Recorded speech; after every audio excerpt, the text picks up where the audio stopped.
Bom, vamos então iniciar. Eu chamo-me Feliz Bela Lopes, apenas estou aqui a dizer o meu nome porque apareço aqui com o nome de Carlos Ribeiro, porque estou a usar esta entrada para participar nesta plataforma.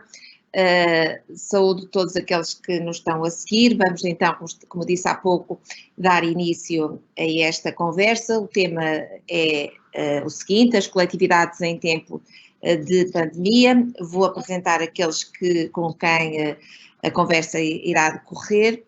Dr. Carlos Nunes, Presidente do Conselho Diretivo da ARS Norte, Dr. Eduardo Pinheiro, Secretário de Estado da Mobilidade, aqui na qualidade de Coordenador Regional Norte da Covid-19. Estamos à espera da doutora Joana Nogueira, que representa aqui as coletividades do Porto. Também estamos à espera do doutor Eduardo Vítor Rodrigues, que é Presidente da Área Metropolitana do Porto, com quem nós certamente iremos conversar. A professora Raquel Duarte, médica, pneumologista, professora universitária, e também a doutora Ana Mendes, médica da ARS. Para começar e para nós percebermos o enquadramento desta conversa, eu daria a palavra ao Dr. Carlos Nunes. Doutor, bom dia. Pode-nos explicar, assim, de uma forma muito sucinta, porque é que estamos a promover esta iniciativa? Bom dia a todos. A ARS Norte tem procurado desenvolver várias iniciativas nesta área. Numa primeira fase foi muito importante a fase de conter a epidemia, mas nesta fase em que estamos é importante impedir que o contágio se continue a fazer.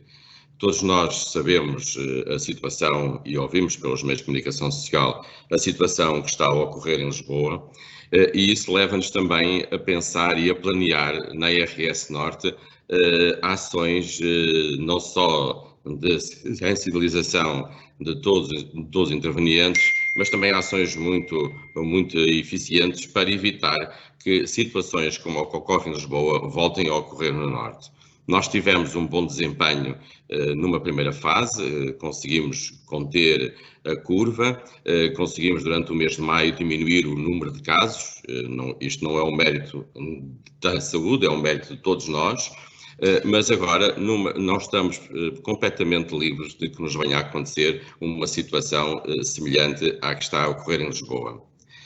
Daí que nós tínhamos nestas últimas semanas ter um trabalho de proximidade com as autarquias. Nós reunimos com várias autarquias, temos reuniões semanais com as comunidades intermunicipais, fizemos reunião com as grandes superfícies, com os estabelecimentos de restauração, com os transportes coletivos, com várias populações vulneráveis, tentando com essas entidades passar a mensagem de que é necessário continuarmos a ter cuidados, não só de higiene, como de distanciamento social, para que o vírus que se encontra na nossa comunidade não se transmita e, sobretudo, que não afete aquelas populações mais vulneráveis.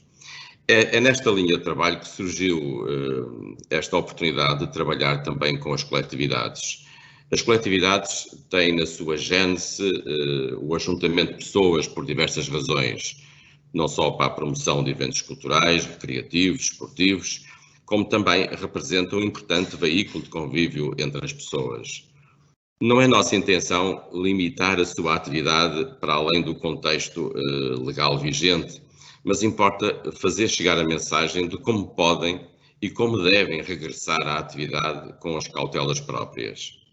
Convidámos para esta sessão também o Secretário de Estado da Mobilidade, que na região Norte tem coordenado intersetorialmente a ação decorrente da implementação de políticas públicas pelos organismos competentes, para que, numa primeira linha, auscultar e sentir o pulso da arte na atividade destas instituições e, na medida que entender, dirigir-nos algumas palavras.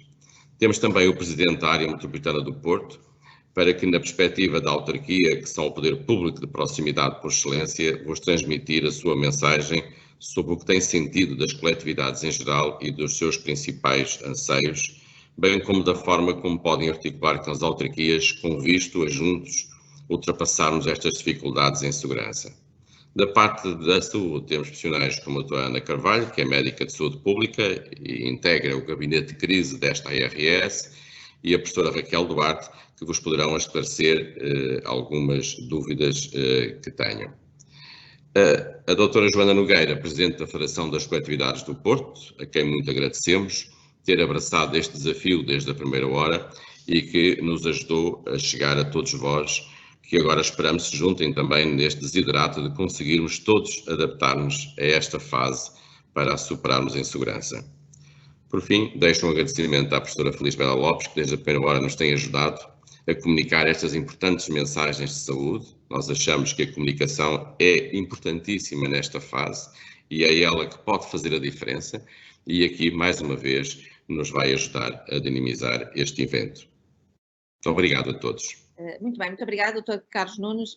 Sr. Eduardo Pinheiro, há aqui muito trabalho, já o trabalho de proximidade, um trabalho de diálogo com muita gente, e há aqui esta preocupação que o Dr. Carlos Nunes evidenciou com as coletividades. Agradeço-lhe ter aceitado estar connosco, é um gosto também pessoal estar a conversar consigo. Queria aqui desafiá-lo para isto. Que mensagem inicial deixa às coletividades? Quais são as maiores preocupações perspectivadas de quem toma conta a partir do Norte desta situação tão difícil para cada um de nós e que nos preocupa em permanência? Como é que vê isto a partir da sua função, que é tão importante, que é de nos congregar também a todos, através de um fio condutor a partir do poder político?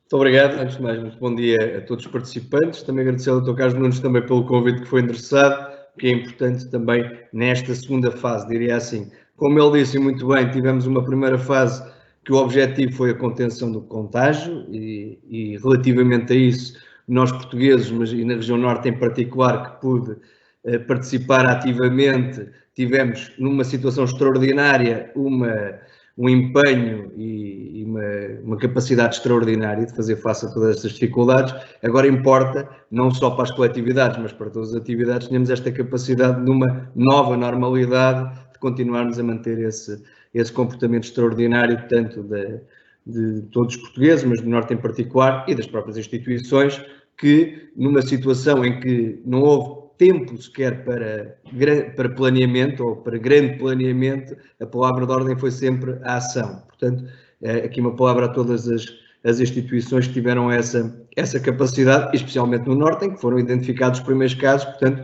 aqui não tivemos mesmo, diria, tempo para grande aprendizagem. Portanto, aqui uma palavra desde ao poder local, a todas as instituições, à ARS, a todas as instituições que tiveram esta capacidade de participar.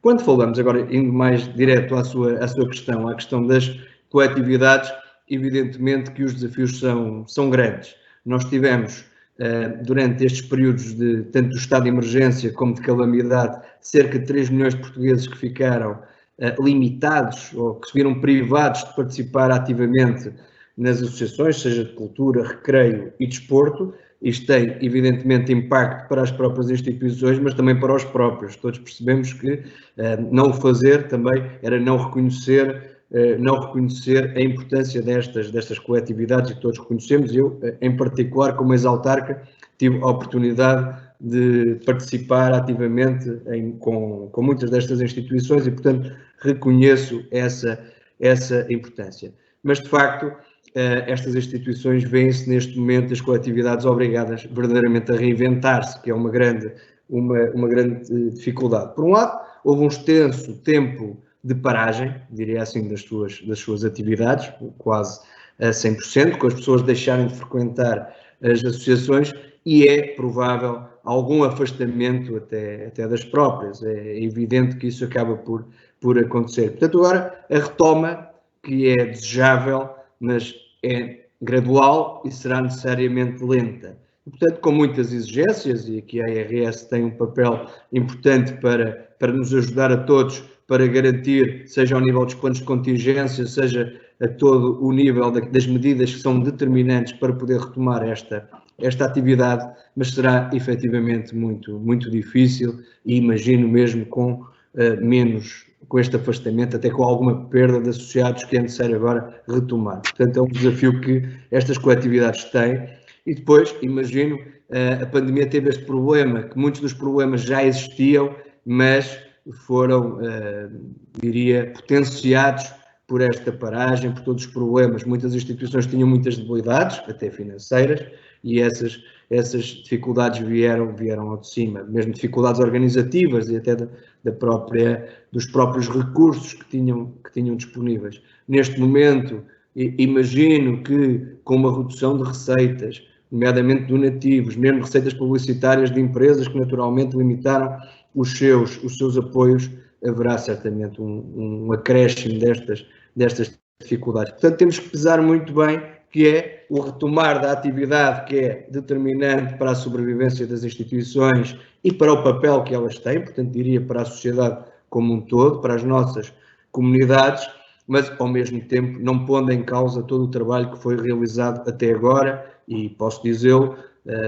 e devo dizê-lo, bem realizado pela maioria das instituições. Penso que a maioria das decisões que foram tomadas foram bem tomadas e houve uma ação e um grande empenho de todos. Portanto, tivemos cancelamento de milhares de atividades, tivemos cancelamento de investimentos e outra questão não menos importante, que é uma acumulação também ao longo destes meses de questões burocráticas e diria mesmo democráticas, porque estas instituições durante estes meses suspenderam assembleias gerais, aprovações de contas, eleições, portanto são determinantes. E agora recuperar todo este tempo é um grande desafio, em que, da mesma forma que hoje estamos aqui todos no seu local, à distância, a ter esta interação, importante, as próprias instituições terão aqui um grande desafio e, sobretudo, as coletividades que vivem precisamente para as comunidades e, portanto, trabalham para o conjunto e não para o indivíduo.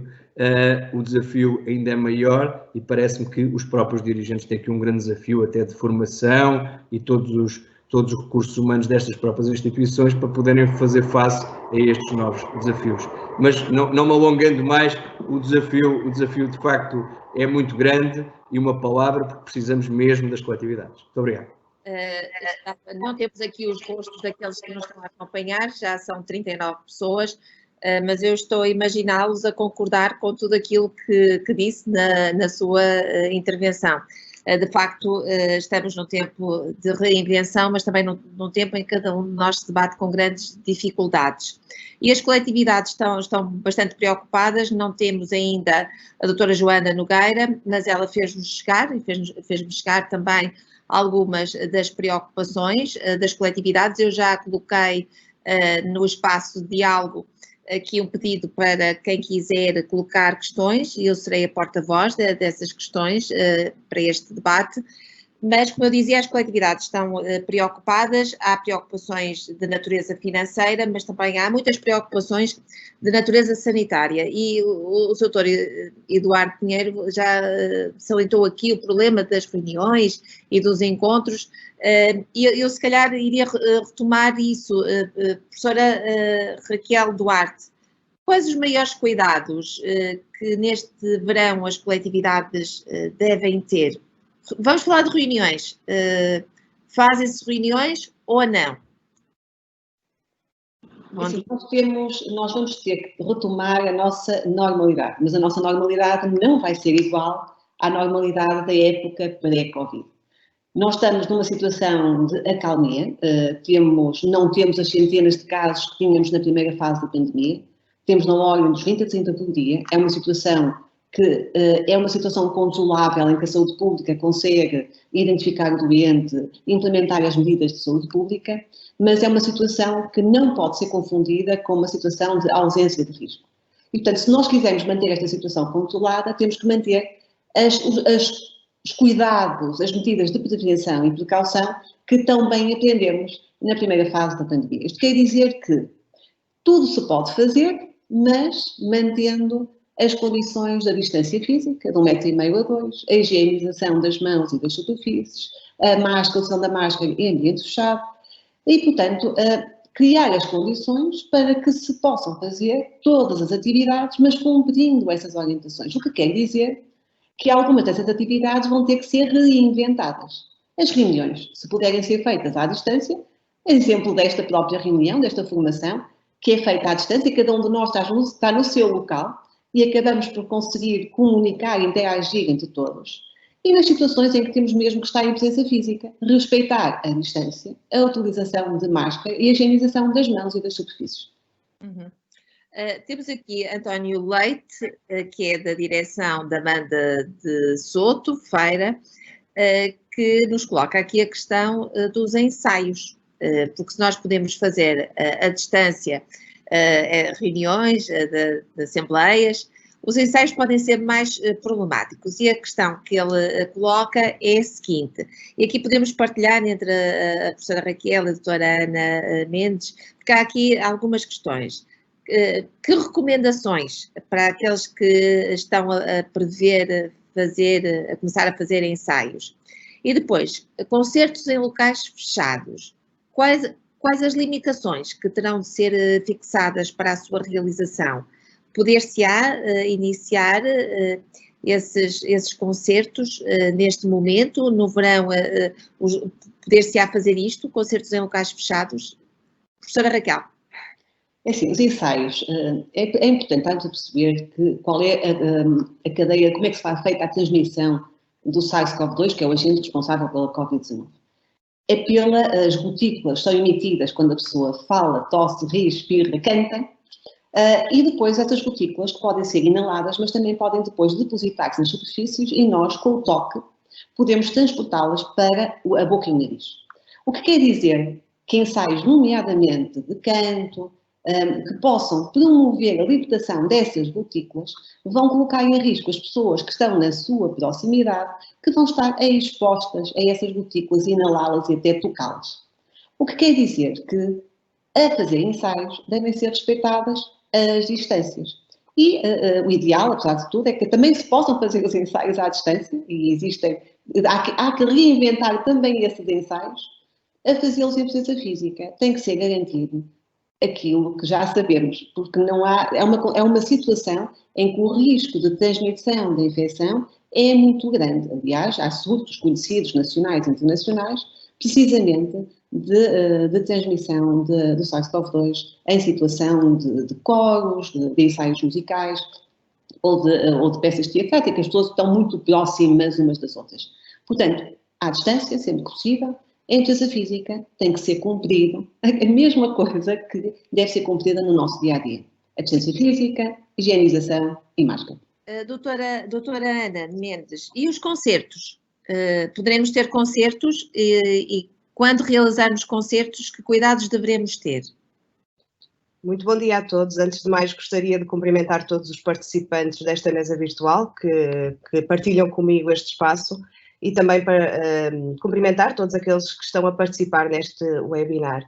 E é reconhecendo o papel sociocultural que as coletividades representam para a sociedade, bem como o papel que elas assumem na transmissão da mensagem e como promotores das boas práticas, que o Departamento de Saúde Pública da ARS Norte tem o prazer de estar a participar neste webinar.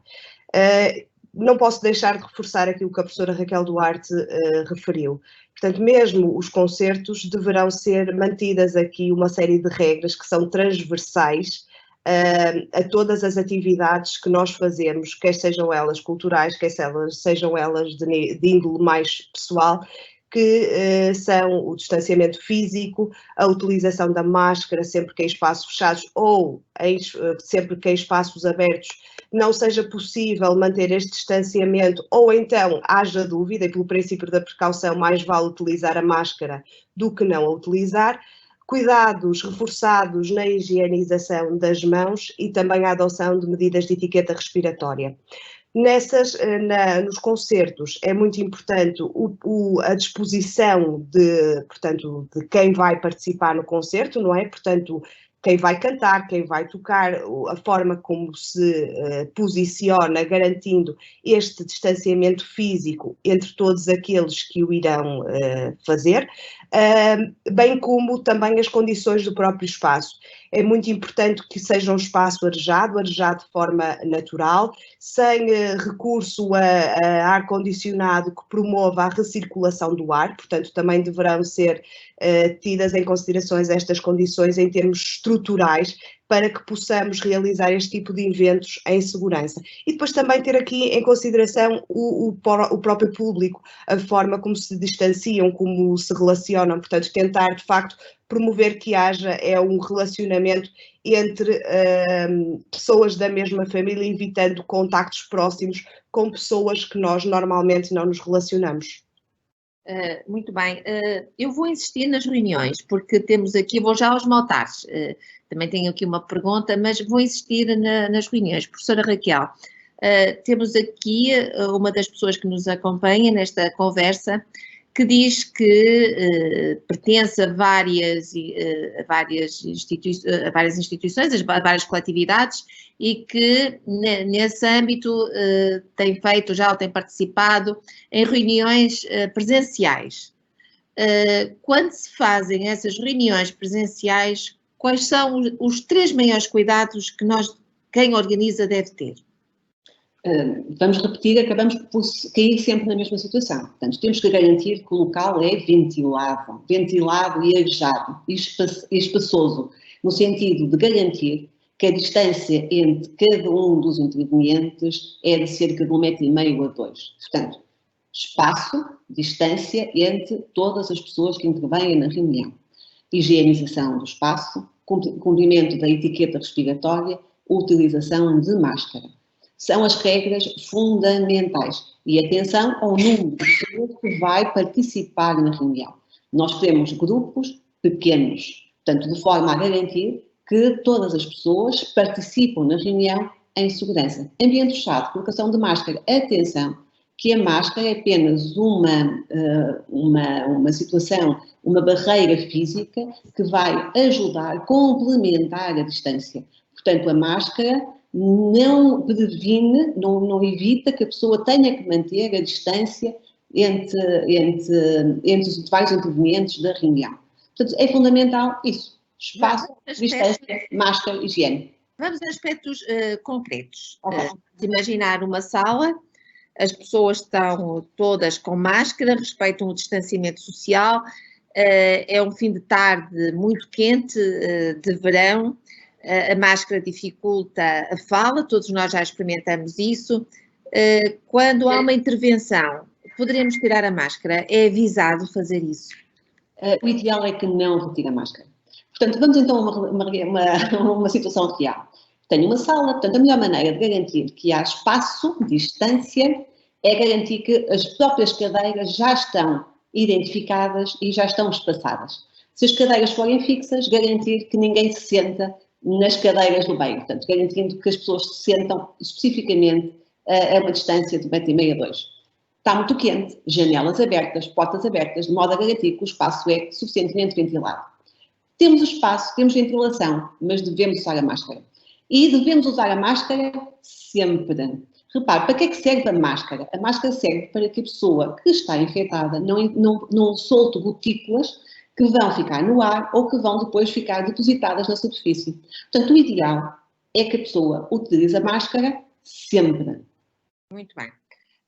Eu vou já aos maltares, porque eu estou a ter indicação que o Sr. Dr. Eduardo Vítor Rodrigues está a tentar entrar. Eu ontem conversei com ele, conversei particularmente sobre a situação dos maltares, portanto vou fazer também agora aqui um compasso de espera para procurar que seja o Dr. Eduardo Vítor Rodrigues também a responder a esta questão. Dizem-me que a doutora Joana Nogueira já está entre nós. Isso é verdade? Com o som? Bom dia. Bom dia. Muito bem, muito gosto. Doutora Joana, nós fomos andando no caminho, já conversamos sobre alguns aspectos da vida das coletividades, falamos do problema das reuniões, falamos do problema da máscara, do distanciamento. Começamos, foi pena não ter ouvido o Sr. Dr. Eduardo Pinheiro, que fez aqui um resumo muito bem feito das dificuldades das coletividades. Penso que quem o ouviu reviu-se muito naquilo que disse. Quer nos ajudar com a sua partilha de mais preocupações? É assim, eu tenho aqui os desafios, tenho aqui alguns desafios que não sei se serão agora pertinentes estar a fazer esta reflexão, mas que eu gostaria imenso de a fazer, embora se calhar já tenham respondido a algumas destas questões. Não são questões, é uma análise geral. Posso então fazer aqui uns breves apontamentos? Sim. Pronto, então, os apontamentos que eu trago para este webinar, num primeiro ponto, sobre o desafio económico, em que mais de 30 mil coletividades por todo o país viram então o seu funcionamento interrompido pelo Covid, entre os estados de estado de emergência e o de calamidade. Nós temos 3 milhões de portugueses que ficaram privados de usufruírem da ocupação de tempos livres nas associações de cultura, de recreio e de desporto. E as nossas coletividades, com este enquadramento, umas melhor do que outras, tentaram reagir por adaptação e buscar soluções e apoios junto das autoridades. No entanto, os prejuízos financeiros que ainda não estão contabilizados são de milhões de euros em correspondência com a letargia geral em que estes efeitos com esta onda de choque se estão a fazer sentir e vão continuar a existir nos setores mais do que noutros. Neste setor em particular vai ser muito complicado. Pararam as atividades, cessaram ou diminuíram receitas, foram e vão para o desemprego muitos profissionais que a sustentam, que lhes dão alma e, no limite, a existência das coletividades esteve e está em risco. As dificuldades das coletividades, numa relação que faz sentido, podem ser mitigadas pelas autarquias locais, justamente por em comum terem os serviços que prestam às respectivas populações, são parceiros de território, de coesão social, que necessitam de encontrar respostas capazes de viabilizarem o todo, definindo para o efeito modelos colaborativos, informados por protocolos ou por até contratos programa anuais. O nosso desafio da adaptação, que com o novo decreto-lei de 14 de maio, foi criado um sistema de incentivos à segurança nas micro, pequenas e médias empresas, neste contexto de doença Covid, que naturalmente poderão vir a servir o movimento associativo. O desafio maior é endógeno, porque cada associação tem que saber, sabe melhor do que ninguém, se a adaptação pode ser feita, e algumas estão a fazê-lo, tomando em consideração os programas de apoio, as recomendações das autoridades de saúde e criando mecanismos adicionais de reforço da segurança dos utilizadores. Em relação aos desafios da retoma com confiança, provavelmente já estiveram a falar sobre isto até agora, provavelmente a doutora Raquel esteve a falar, como por exemplo o cumprimento das indicações emanadas pela DGS, e se calhar não queria estar aqui a falar nisto porque aqui estaria a ser repetitiva, que são as nossas preocupações no fundo, que é uma retoma com segurança a nível sanitário, e que eu acho que já foi aqui falado, esta retoma com a segurança, portanto também é uma das nossas preocupações. Muito bem, muito obrigada, Sr. Dr. Eduardo Pinheiro. Vamos retomar esta questão no fim, está bem, na sua intervenção. Vou aqui desafiá-lo para responder a estas preocupações sublinhadas pela doutora Joana. Não temos ainda o presidente da área metropolitana do Porto. Vamos continuar com as perguntas que nos estão a ser colocadas no espaço de partilha. Temos aqui a doutora Ana Mendes. Há aqui uma questão que ficou por responder, que há uma pessoa que quer retomar. E no palco, músicos, quantos no palco? Também depende da dimensão do palco, não é? Sim, exatamente. Portanto, há já um limite, portanto, há algo que nos baliza em termos de número de pessoas por espaço, de forma a garantir esta possibilidade de termos este distanciamento de segurança, e portanto é só olharmos para aquilo que está descrito em termos de enquadramento legal, que define o número de pessoas de acordo com o espaço disponível para portanto, em termos de utilização.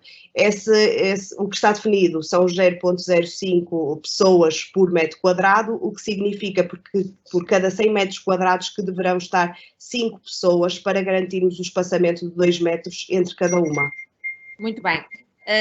Outra questão, Pedro Dias, do Grupo Desportivo e Cultural de São Lourenço, diz que na sede há várias atividades, como jogos de mesa, cartas, dominó e bilhar. vamos passar à professora Raquel, que vamos já regressar ao palco. Eu sei que quer complementar esta questão do palco, mas vamos agora falar dos jogos de mesa. Professora Raquel Duarte, jogos de mesa, podemos jogar às cartas nas sedes? Nós podemos fazer tudo, mas à distância. Isto é, se nós estivermos a jogar as cartas com uma mesa pequena, todos em cima uns dos outros, a falar uns com os outros, não usando a máscara, no fundo partilhando objetos, partilhando as máscaras, o que é que nós estamos a fazer? Nós estamos a transmitir a infecção uns aos outros. Podemos jogar cartas? Podemos, mas o que é que temos que fazer? Antes de jogar as cartas, higienizar muito bem a mesa e as cadeiras.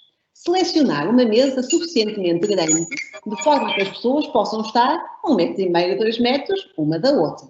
Cada uma das pessoas, as cartas devem estar também devidamente higienizadas. Cada uma das pessoas, antes de começar a jogar as cartas, higieniza as mãos. Coloca a máscara, volta a higienizar as mãos, senta-se à distância 1,5 m, 2 uns dos outros e jogam as cartas.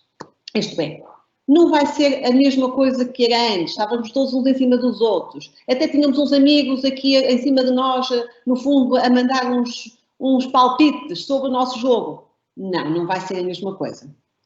Vamos ter que estar mesmo à distância. E se calhar até podemos jogar uns com os outros até online. Se queremos muita presença física, vamos ter que manter os cuidados. Portanto, sim, mas mantendo as regras todas que nós já temos vindo a falar. O xadrez, a mesma coisa. O bilhar, a mesma coisa. Tudo higienizado, mãos higienizadas, máscara, distância. Não sei se me é permitido fazer aqui um complemento à resposta da professora Raquel. Sim. E fazer uma pequena sugestão. Eu quero introduzir aqui alguma complicação ao vosso pensamento. Sim, vamos jogar às cartas, sim, vamos jogar bilhar, mas vamos imaginar que temos de espirrar. Porque às vezes são nestes gestos impensáveis que nós poderemos fazer aqui uma asneira.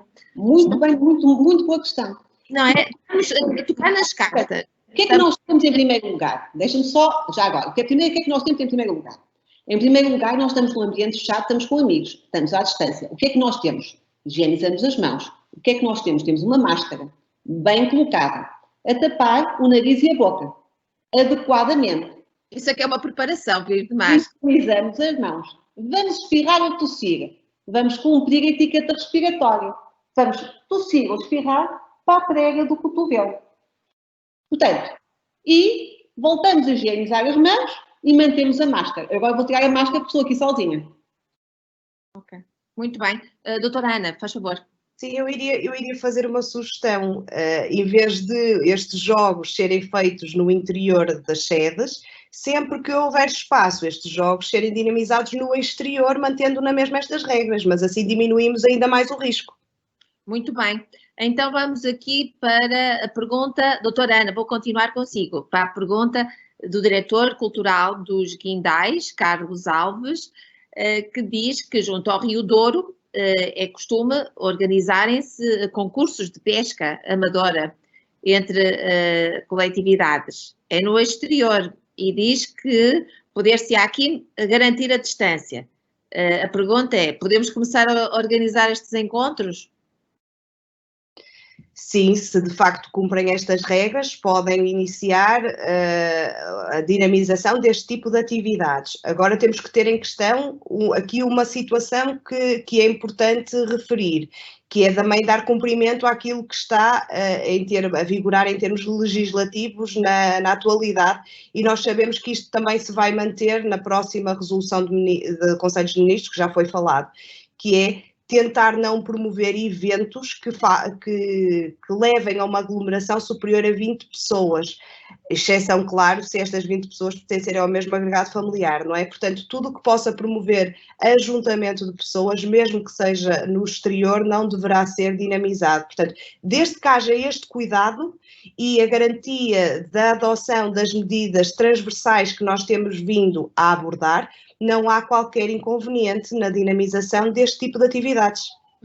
Não sei se alguém aqui pode ajudar numa questão que é feita por alguém que não quis identificar-se, mas que me parece relevante, que é alguma entidade à qual as coletividades possam recorrer para dar pareceres sobre iniciativas que se queiram fazer, ou as iniciativas podem ser feitas mediante o bom senso e a ponderação de cada coletividade? Alguém quer responder a esta questão?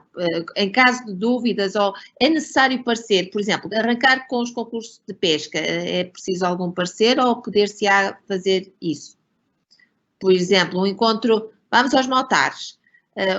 Os motares estão aqui, André Silva, presidente da Associação Motares Cais de Gaia. O presidente da área metropolitana está a tentar entrar, mas vocês estão a ter aqui algumas perguntas, eu não quero também atrasar as vossas questões.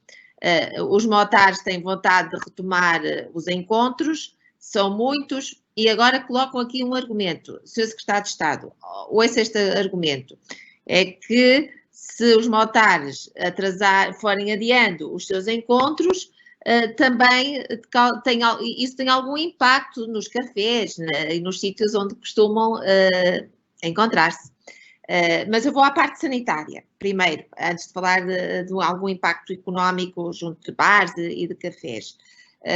Professora Raquel, que cuidados devem ter os motares? Eu ontem falava com o Dr. Eduardo Vítor Rodrigues. Eu não sou do Porto, eu vivo em Braga, portanto eu não conheço essa realidade, mas o Dr. Vítor dizia-me, o Eduardo Vítor dizia-me que são em grande número e têm uma dinâmica muito grande. Que cuidados é que devem ter quando promoverem esses encontros? Nestes encontros é uma coisa que é importante e já agora também, até completando todas estas respostas que nós temos vindo a dar, que é a partilha de objetos. Os motares, é preciso ter muito cuidado com a partilha de objetos, porque os objetos partilhados podem ser uma fonte de transmissão de infecção. Os motares vão encontrar-se, obviamente que não é na altura em que estão a viajar de um lado para o outro que existe grande risco de transmissão, é quando se juntam, saem da mota, têm os capacetes e vão aos cafés e vão tomar um café, vão beber uma cerveja, vão, no fundo, socializar. É nesse momento de socialização que o risco de infecção existe. E onde é que existe, então? Na proximidade, portanto, eles têm que manter tudo aquilo que nós já falamos, não é? Têm que manter a distância e quando vão beber uma cerveja, vão beber um café, ou vão ter uma refeição, ter o cuidado de não partilhar copos, não partilhar garrafas, manter a distância, higienização, máscara. E esses cuidados têm que ser mantidos em todo momento. Nós temos que nos comportar todos como se estivéssemos infectados nós e tivéssemos com medo de infectar as pessoas que estão ao nosso lado.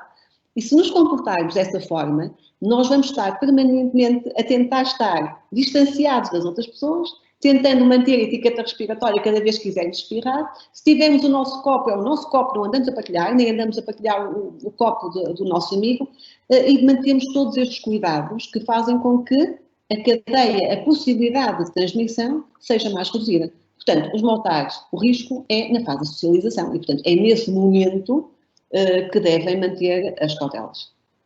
Mesmo que tenham que juntar as motos, porque há o problema do estacionamento, segundo me explicaram ontem, quando há um grande número de motos em determinado espaço, em determinado sítio, e não há muito espaço para esse estacionamento, e esses cuidados podem ser depois do estacionamento da moto, porque uma coisa não implica a outra.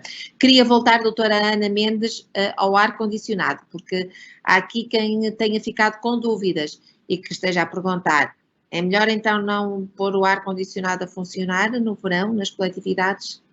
Na dúvida se de facto está ou não ligado o modo de recirculação, é melhor não colocar a funcionar. É muito melhor privilegiar o arejamento natural dos espaços, pela abertura de janelas e pela abertura de portas.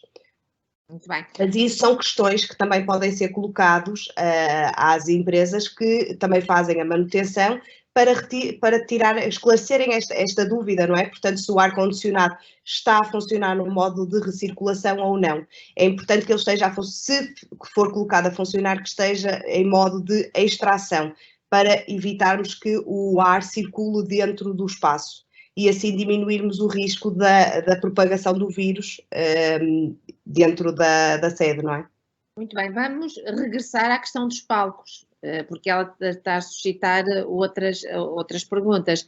O grupo musical Estrela Argoncillo, Santa Maria da Feira, a pergunta é a seguinte, doutora Ana, o número de pessoas em palco é igual quando o palco está instalado num espaço fechado e quando o palco está no exterior? É importante, e voltamos a referir, que se mantenha este distanciamento de 2 metros entre cada pessoa. Portanto, se de facto o palco tiver o mesmo espaço, este número deve também ser idêntico, quer portanto, o palco esteja montado no interior ou no exterior. Portanto, o distanciamento, o garantir que há 2 metros entre cada pessoa e que cada elemento está virado para o mesmo lado, é muito importante se manter, independentemente se estamos a realizar o evento no interior ou no exterior do edifício. Muito bem. Há aqui uma pergunta que, desde ontem, os no Reino Unido devem fazer em permanência quando olharam horrorizados as imagens daquela praia que todos nós vimos no dia de ontem. Como é possível termos tanta gente num determinado espaço? E a pergunta é mesmo essa, que é como é que se impedem as pessoas de afluir para o mesmo espaço? Bem, a primeira coisa é as pessoas, podemos proibi-las, mas é a última, será a última medida. A população tem que estar suficientemente informada e tem que perceber as orientações de forma a evitar os locais de maior densidade populacional. Portanto, tem que ser primeiro dada muito ênfase na informação, na educação de cada um de nós, que tem que perceber que tem que evitar esses locais de maior agressão. Muito bem. Embora quem esteja a organizar, a professora Raquel, possa prever algumas medidas para tentar impedir a concentração de pessoas, não é? Porque depois, quando há uma atuação, poderá ser natural que as pessoas se juntem mais. Imagine-se que até está continuamos com um dia muito quente e que a parte com sombras é pequena e que se tende mais a ter pessoas nesse sítio. Eu acho que compete à organização depois antecipar esse problema, certo? Uma das coisas que é fundamental é criar condições para que as orientações sejam cumpridas. Isto é, e isso vai ser necessário prever. Portanto, estamos a combinar um espetáculo ou um evento. Se nós sabemos que precisamos de manter aquela distância entre as pessoas, vamos ter que o organizar de forma a ter a certeza absoluta que o espaço que nós temos e o número de pessoas que vão participar naquele evento são os adequados. Portanto, temos que limitar o número de entradas ou vamos ter que arranjar um espaço maior. E, portanto, vai ter que ser trabalhado toda esta dinâmica. E as próprias pessoas têm que saber que quando aquele número for atingido, não podem entrar. Muito bem. Vamos a uma pergunta difícil. Vamos aqui manter a professora Raquel. A pergunta é de Manuel Luís Azevedo, da banda musical de Soto. A pergunta é esta. Sendo uma banda de instrumentistas de sopro, nós não podemos tocar com máscara. Essa pergunta é excelente. Diga-lhe, Raquel. É mais ou menos num estudo. Nós temos um instrumento de sopro. O instrumento de sopro, obviamente, não pode colocar com máscara, mas nós sabemos que no instrumento de sopro vão ser libertadas as partículas, as gotículas, e até caem, muitas vezes, as gotículas no chão, não é? Portanto, o que é que nós temos? Temos o risco de transmissão. Portanto, o que é preciso? Vamos ter que manter a distância adequada entre todos os músicos, obviamente, não é? E vamos tentar evitar que estejam virados uns para os outros. Portanto, vamos ter que estar, no fundo, afastados uns dos outros e de uma determinada direção, no fundo, permitindo o quê? Permitindo que o risco de transmissão e o risco de viagem das partículas uns para os outros seja o menos possível. Muito bem. Penso que já respondemos à pergunta de António Sousa, que é do Eden Clube Arcozelo, que fazem noites musicais ao vivo, com música ao vivo, e pergunta quando é que podem iniciar as suas atividades. Desde que tomem cautelas, não podem iniciar, certo, doutora Ana Mendes? Certo, exatamente, desde que tenham em consideração todas as regras definidas, não só pelo enquadramento legal vigente, mas também pelas normas e orientações da Direção-Geral da Saúde, não há qualquer impedimento para a realização destas atividades. Muito bem.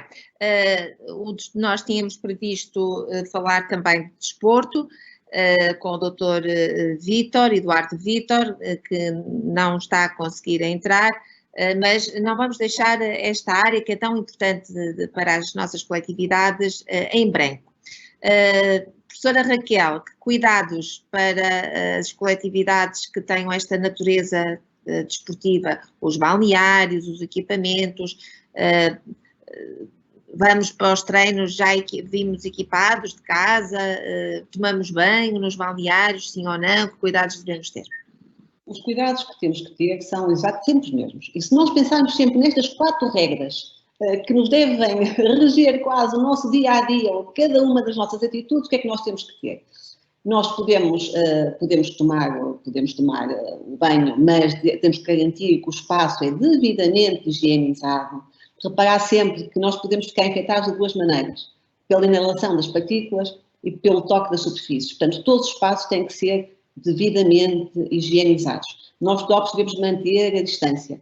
E, portanto, se vamos fazer algum tipo de atividade desportiva, se vamos correr, se vamos andar de bicicleta, nós devemos manter a distância uns dos outros. Algumas atividades vão ser difíceis de fazer com máscara, portanto, garantir que a distância é cumprida, aliás, a distância deve ser cumprida sempre, e a higienização, e evitar os aglomerados populacionais. Portanto, manter essas regras todas, se nós conseguimos manter essas regras todas, nós vamos conseguir fazer tudo. E, portanto, se não conseguirmos cumprir as regras, vamos ter que alterar a nossa prática de forma a podermos cumpri-las. Muito bem. Temos aqui, eu penso que é a Presidente da Associação Acesso, mas há uma pergunta dirigida que tem a ver com os treinos de hóquei. Professora Raquel, usando luvas, as pessoas podem usar, têm de usar máscara ou podem prescindir do uso da máscara? Luvas e máscara, lá vem. Não percebi que as luvas que eles usam habitualmente para jogar, é isso? Isso. Acho que sim. Nós estamos a falar de coisas diferentes. Repare, as máscaras são utilizadas como barreira física às tais gotículas, certo? Portanto, vão ser uma barreira física às gotículas que nós vamos estar a libertar e, portanto, podem estar a infectar os outros e também servem como barreira física a outras gotículas que possam existir no ambiente e que nos podem infectar a nós. As mãos são um veículo de gotículas que estão na superfície e que nós vamos levar à boca ou ao nariz infectando-nos. Tanto faz que levemos as mãos com luvas ou sem luvas, certo? Se nós tivermos luvas, pegarmos numa superfície infectada e formos levar a luva à cara, nós acabamos também por estarmos a inocular, estarmos a infectar. Portanto, a luva é para jogar, a máscara é a única barreira física que deve ser utilizada para evitar a transmissão, a libertação das gotículas pelo indivíduo infectado. Portanto, não tem uma relação, não tem uma coisa a ver com a outra.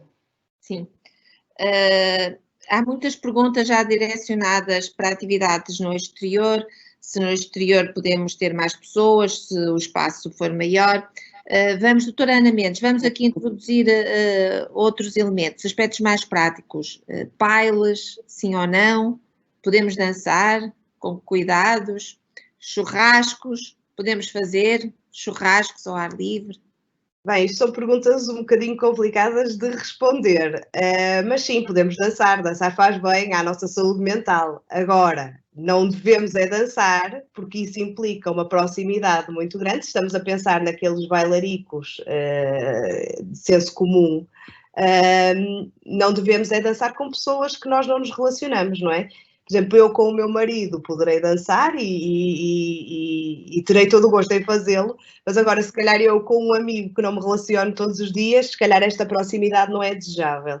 Portanto, acho que sim, que podem fazê-lo dentro destes condicionalismos e as próprias coletividades podem se reinventar nestas atividades. E, por exemplo, por que não, se de facto vamos juntar famílias e as pessoas têm esta vontade de dançarem com os elementos que se relacionam todos os dias na sua casa, por que não marcar no chão uma espécie de um tabuleiro de xadrez em que cada casal dança no seu quadrado e depois há este desfazamento para dançar. Se estas atividades, e nós sabemos que isso pode ocorrer, promoverem a troca de pares, então desaconselhamos que haja este tipo de eventos. Relativamente aos churrascos no exterior, porque não, desde que se cumpra aquilo que está nas orientações da Direção-Geral da Saúde relativamente aos estabelecimentos de restauração e bebidas, nomeadamente mesas para os mesmos agregados familiares, mesas que garantam o distanciamento entre os diferentes grupos, a própria coletividade perceber quem serão os participantes e fazer aqui uma lotação do espaço, e as pessoas terão de compreender que, ultrapassando esse limite, não poderão participar, e mesmo os circuitos, portanto, haver uma definição de circuitos no churrasco que evite o cruzamento de pessoas. E depois aqui outras regras, não é? Nomeadamente a questão de, se termos dúvidas, a utilização da máscara mesmo no espaço exterior, a disponibilização de solução de base alcoólica para podermos fazer a higienização das mãos e a adoção da etiqueta respiratória sempre que tenhamos necessidade de tossir ou espirrar. Muito bem, nós estamos a caminhar para a parte final. Faltou responder àquela questão de quando eu tiver alguma dúvida a quem possa recorrer. Professora Raquel, pode-nos ajudar nisso? Pode sempre pedir ajuda e levantar as suas dúvidas e questões junto à saúde pública e junto à Direção-Geral de Saúde, que tem sempre disponibilidade para responder às questões que são colocadas. Muito bem. Faltam 5 minutos para o nosso tempo limite. Eu queria respeitar o tempo de terminar ao meio-dia, porque todos nós também temos outras tarefas para fazer. Não queria terminar sem, antes de dar a palavra ao Sr. Secretário de Estado, voltar a dar a palavra ao Dr. Carlos Nunes. Ficou satisfeita? Muitas perguntas, muitas dúvidas.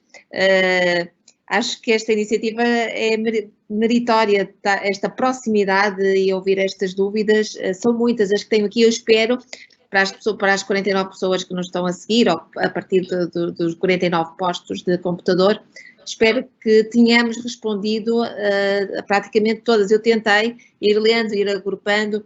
Dr. Carlos Nunes, ficou surpreendido? Que balanço faz destes quase 60 minutos de conversa? Não, acho que correu muito bem. O número de pessoas e as perguntas colocadas foram bastante interessantes e ajudam a esclarecer esta fase importante em que estamos, que é a retoma da atividade. Isto é, na verdade, um trabalho de todos. Portanto, o sucesso que possamos ter em diminuir a transmissão do vírus é um trabalho de todos, não é só da saúde, não é só das autarquias, não é também só das coletividades, é de todos os cidadãos. E, portanto, tudo aquilo que possamos fazer para esclarecer e para que todos estejam envolvidos é muito importante. E gostei bastante da participação de todos e das respostas aqui apresentadas. A retoma naturalmente, deverá ser lenta, com muita precaução e, naturalmente, apelando à criatividade e à inovação, porque nisto todos nós somos bons em arranjar maneiras para que possamos criar uma nova normalidade. E a nova normalidade tem que, naturalmente, impedir que haja propagação do vírus. E esta situação vai se manter durante os próximos meses. E, portanto, não é uma coisa que tenha acabado ontem, porque a transmissão no Norte já é pequena. Não. Isto é para continuar nos próximos meses, até ao próximo ano, com certeza, até termos uma vacina ou termos um tratamento. Daí que tenha ficado bastante contente, não só com a aderência das pessoas, como também da sua participação neste webinar, e que agradeço a todos aqui presentes, ao Sr. Secretário de Estado, à Felisbela, à Raquel, à Ana Mendes, que tiveram aqui um papel importante aqui a desenvolver este webinar. Muito obrigado a todos. Muito bem, muito obrigada. Dr. Eduardo Pinheiro, finalizamos consigo, em nome da ARS, muito obrigada, foi um gosto tê-lo aqui. Ouviu muitas preocupações, já estava à espera disso. Há também este lado que nós não exploramos muito com a professora Raquel e com a professora Ana Mendes, porque também não era esse o papel. Mas há estas preocupações financeiras do setor que são preocupações legítimas, estamos todos preocupados com isso também. Muito bem, antes de mais, foi citado, porque de facto foi importante, produtivo e para mim é importante ouvir também estas preocupações diretamente, que não há melhor forma para depois poder avaliá-las e também trabalharmos e passar a necessária mensagem. Relativamente às questões, é evidente que as coletividades pretendem é retomar as suas atividades. Portanto, é esse o seu fim e, portanto, é essa a maior preocupação, independentemente de todas as dificuldades que aqui foram referidas, e as coletividades já têm esta capacidade, porque, infelizmente, vão vivendo ao longo dos anos também, sempre com grandes, não sei se desafios, dificuldades, mas têm sempre que as ultrapassar, sempre com recursos relativamente escassos. Relativamente ao impacto, o momento que estamos a viver tem um impacto transversal, portanto, a todas as atividades, e não vale a pena termos ilusões que não vai haver um impacto económico e financeiro, diria, severo nas várias instituições e nas coletividades que estamos aqui hoje a abordar em particular. Portanto, não podemos fugir a isso, como disse também na minha intervenção, e até corroborando um pouco o que disse o Dr. Carlos Nunes, mas falando para além disso, que tivemos num momento, sobretudo, de contenção, e agora, e sobretudo, com medidas como o layoff e outras, que o objetivo foi, sobretudo, manter, dentro do possível, a continuidade das instituições, e aqui não me refiro às coletividades em particular, agora sim, é determinante tanto ao nível do poder central, mas do poder local também, e aqui as coletividades têm uma relação evidentemente muito próxima com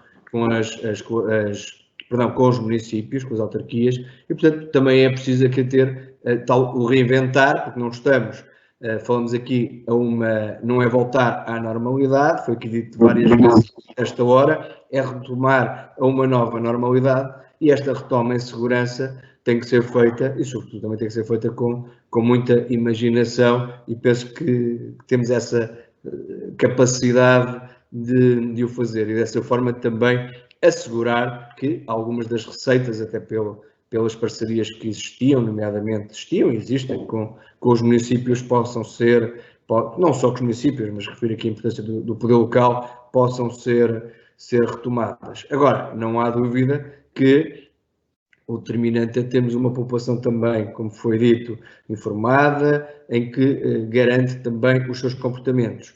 Por exemplo, a questão, foi dado aqui o exemplo concreto dos motares, evidentemente que não é circular, mas não nos podemos esquecer que os ajuntamentos, mesmo na situação de alerta, estão limitados a 20 pessoas no caso da região norte. Portanto, é preciso ter em conta que ainda há um conjunto de condicionalismos, portanto, esta retoma tem que ser mesmo gradual e necessariamente lenta. Temos que pensar dessa forma. Agora, evidentemente que reconhecemos todas as dificuldades das instituições, têm sido criados alguns apoios mais genéricos, não diria para as coletividades em particular, mas para todas as instituições, e é preciso agora garantir que podemos voltar a esta atividade para que, de facto, elas possam sobreviver com muitas dificuldades, imagino, mas que tenham essa capacidade, porque, como também eu disse no início, todos reconhecemos a importância das coletividades, não poderia ser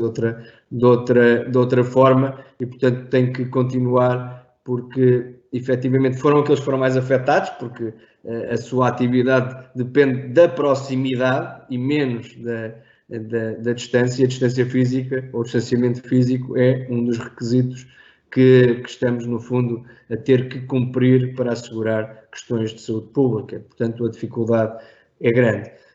Não me alongaria mais, mas pronto, felicitar mais uma vez a ARS por esta iniciativa, e também levo comigo um conjunto de preocupações que também terei condições para transmitir a quem também tem a capacidade de decisão. Muito obrigado.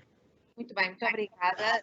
Isto não é o fim da conversa, é apenas o início de uma conversa na qual eu tive muito gosto de participar, e gostava aqui de sublinhar que a minha participação foi muito sustentada pela ajuda de 3 pessoas que eu gostava aqui também de chamar aqui para a frente, que é o Dr. Ponciano Oliveira, a doutora Constantina Silva e o Dr. Carlos Oliveira.